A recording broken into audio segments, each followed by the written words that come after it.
Bonjour à tous. Et aujourd'hui, on va découvrir l'autre sujet, le filioque dans la vision latine. Alors, dans ce sujet, tout d'abord, je vais présenter quelques passages de la Bible sur l'Esprit Saint. Et ensuite, je vais présenter ce qui disent les conciles et les pères de l'Église sur la Trinité, le filioque. Et enfin, je vais présumer et présenter d'une manière générale comment mieux comprendre le filioque dans la vision latine. Nous ne pouvons pas parler de la procession du Saint-Esprit dans les premiers siècles de notre époque sans commencer par les Saintes Écritures. Je m'appuierai essentiellement sur les références scripturales de Yves Conrad, présent dans son livre intitulé « Je crois en l'Esprit Saint », tome 3.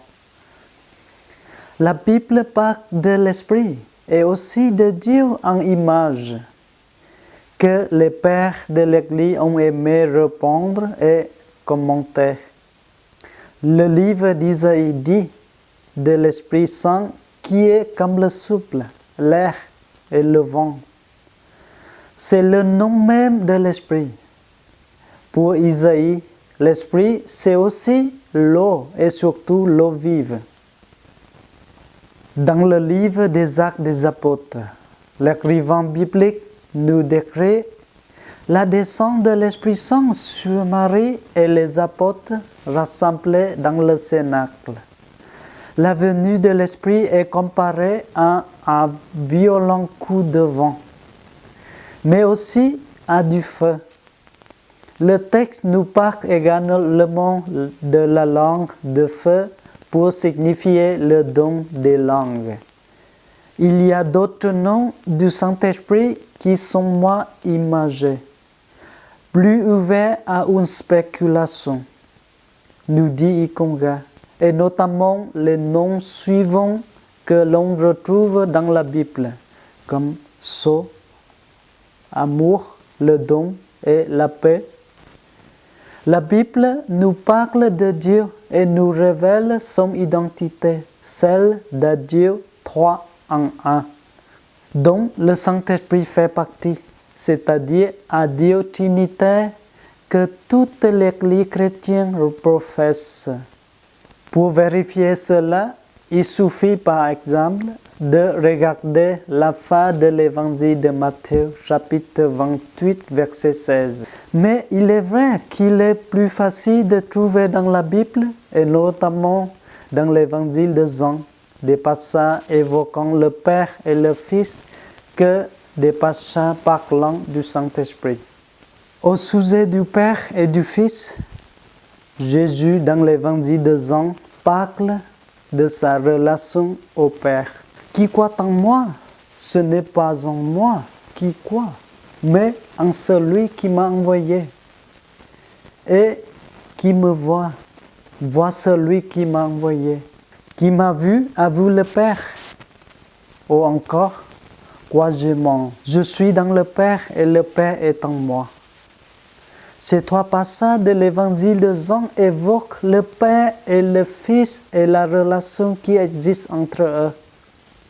En effet, les trois personnes de la Trinité sont unies sans confusion ni séparation. Pour reprendre le vocabulaire du Concile de Chalcédoine, on devine dans la Bible que chacun des deux, le Père et le Fils, a une personnalité propre. Mais concernant la troisième personne de la Trinité, c'est moins évident, car la Bible nous dit peu de choses à son sujet. Parmi les 4 évangiles, c'est celui de Jean qui mentionne la plus de fois l'Esprit Saint, en particulier les chapitres 14 à 17. C'est bien sûr le cas de Jean 15, 26 dit « Lorsque viendra le Paraclet, que je vous enverrai d'auprès du Père, l'Esprit de vérité, qui vient du Père. Il me rendra témoignage.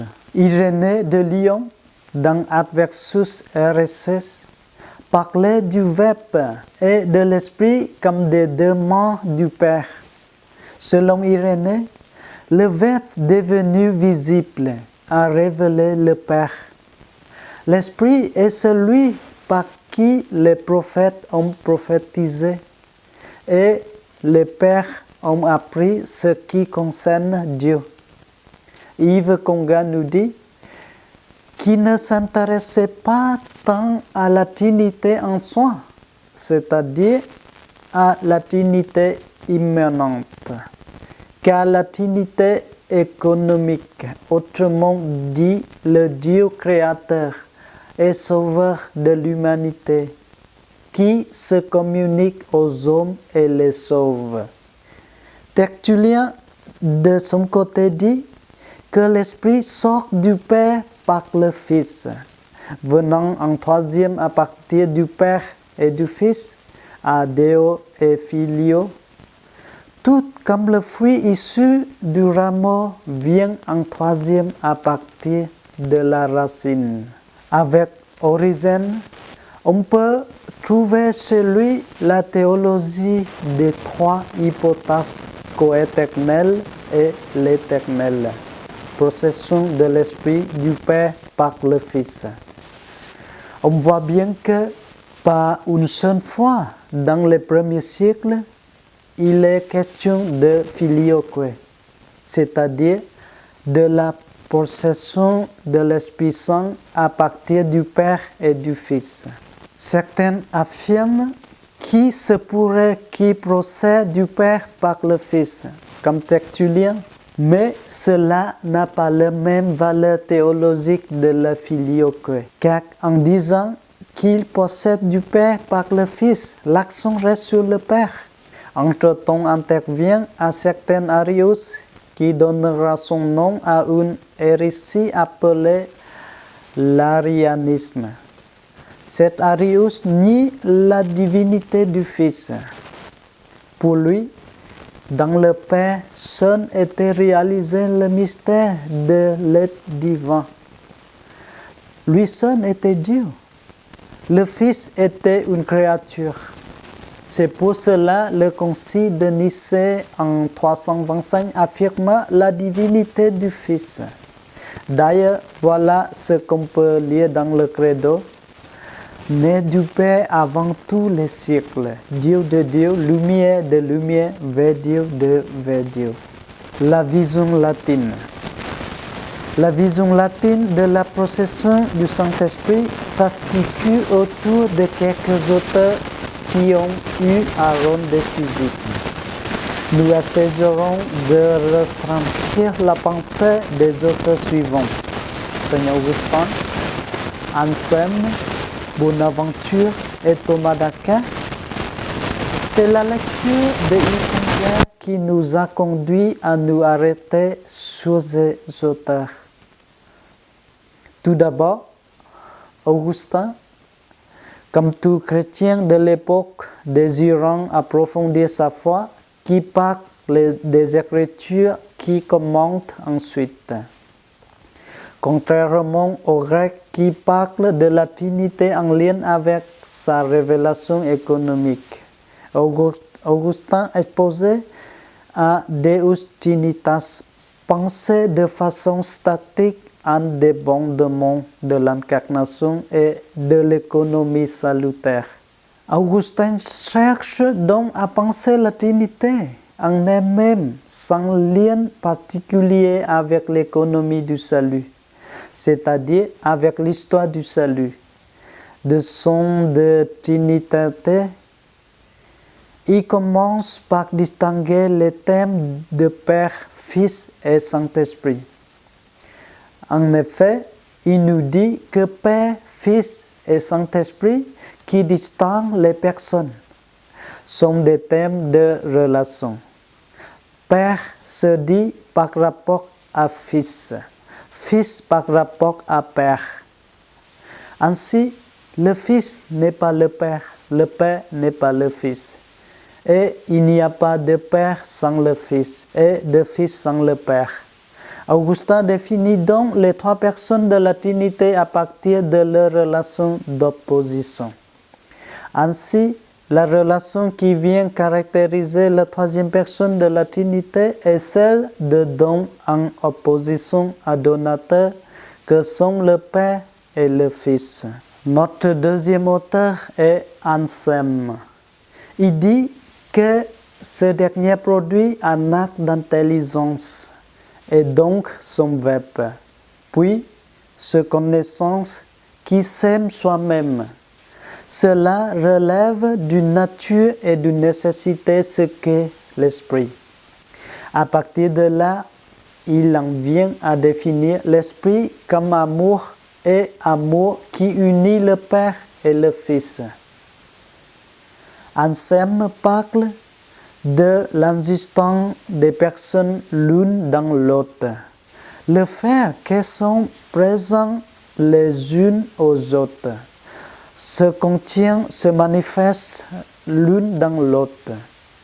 On ne doit pas penser une des trois personnes de la Trinité sans les deux autres, car elles sont l'une dans l'autre. Anselme réfléchit sur l'essence divine où il voit en elle le principe unificateur de la Trinité. C'est ce qui différencie les latins des grecs. En effet, le principe unificateur de la Trinité pour Anselme et les latins réside dans l'essence divine. Pour les Grecs, ce principe unificateur, c'est le Père qui est aussi la source. Anselme, à la suite de Saint Augustin, affirme non seulement que le Saint-Esprit procède du Père, mais aussi qu'il procède du Fils. Cela est dû au fait que les deux, le Père et le Fils, aient en commun l'essence divine. Il préfère mettre l'accent sur l'essence divine commune aux deux premières personnes et communiquée à la troisième personne de la Trinité. Avant de passer à saint Thomas d'Aquin, arrêtons-nous sur Bonaventure pour étudier sa pensée théologique du Saint-Esprit. Bonaventure reprend la pensée de Richard de Saint-Victor, qui pensait la Trinité sur le critère d'amour donné et reçu.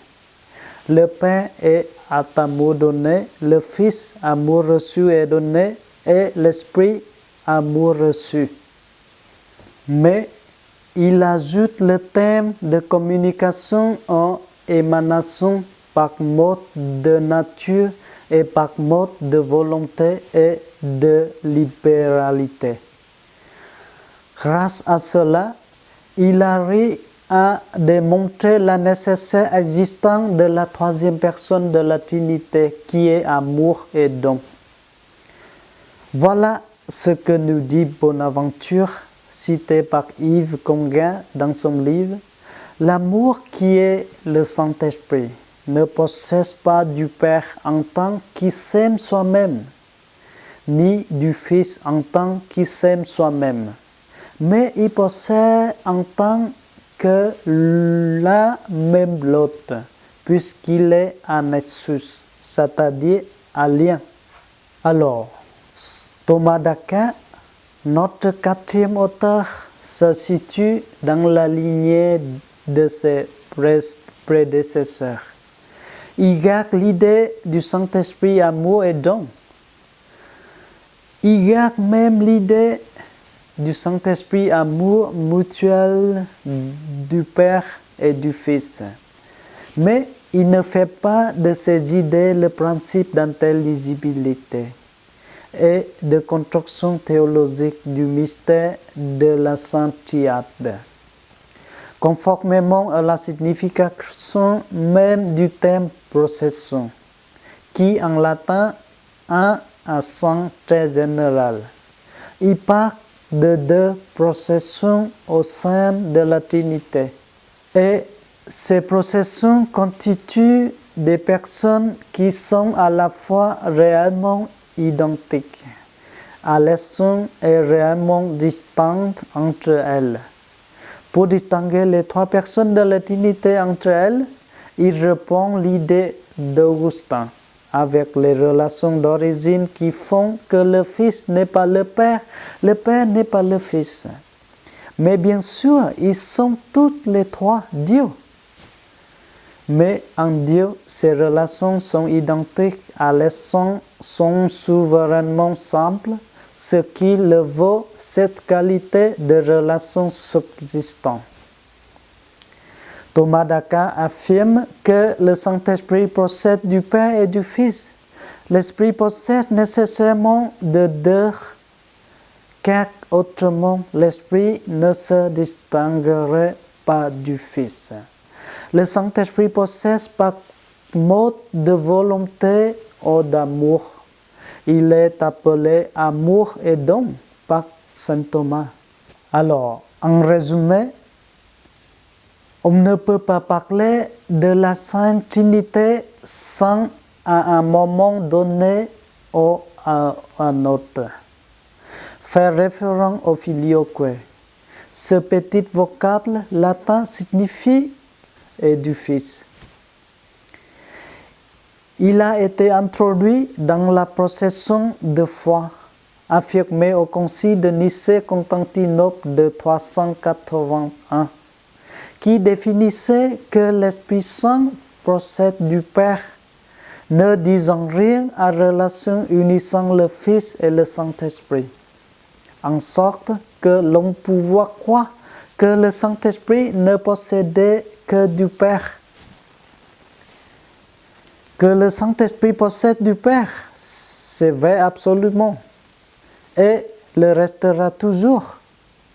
Mais refuser de reconnaître que le Saint-Esprit possède du Père et du Fils aura amené entre le Père et le Fils une autre différence que celle de leur relation mutuelle de paternité et de filiation. En sorte que Jésus n'aurait pas pu dire, comme il le dit, Jean 10, 30, le Père et moi nous sommes un, c'est-à-dire une maternité, une même substance, une même nature divine, une même essence divine, un même maître. Cette affirmation donc de l'identité de la nature du Père et du Fils et donc de l'unité de la Trinité a trouvé son origine en Espagne au VIe siècle.